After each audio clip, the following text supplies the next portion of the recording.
আপনি তাহাজ্জুদ নামাজ পড়তেন, রোজা রাখতেন, অনেক বেশি বেশি দান সদকা করতেন, এবং আপনি জাকাতও আদায় করছেন। তো হাসুরের ময়দানে গিয়ে দেখলেন যে আপনার আমলনামায় কোনো আমল নাই।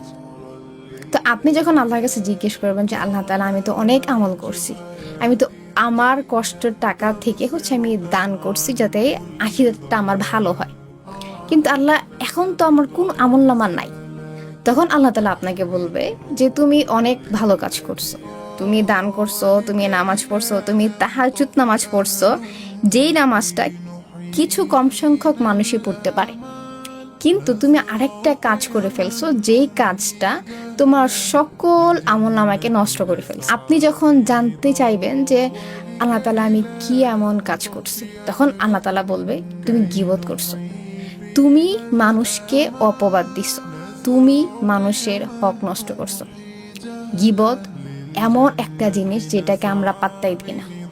গীবত আসলে কি? সহজ ভাষায় বললে, তোমার ভাইয়ের সম্পর্কে এমন কিছু বলা যেটা সে পছন্দ করে না বা করবে না।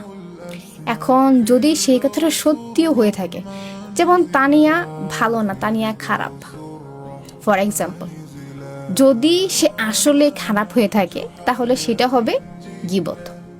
আর যদি তানিয়া ভালো হওয়ার পরও আপনি তাকে খারাপ বলেন, দ্যাট মিনস আপনি তাকে অপবাদ দিচ্ছেন।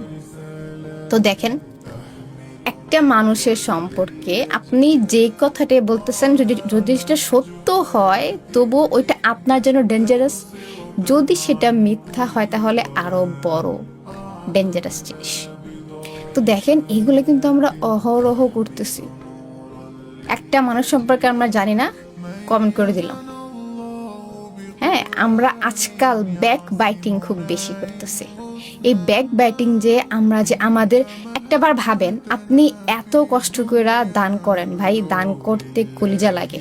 আই মাস্ট সে, দান করতে কলিজা লাগে। আপনি যখন আপনার ইনকাম থেকে যখন দান করতেছেন, অবশ্যই আপনার একটা এক্সপেকটেশন আছে যে এই দান আমাকে জাহান্নাম থেকে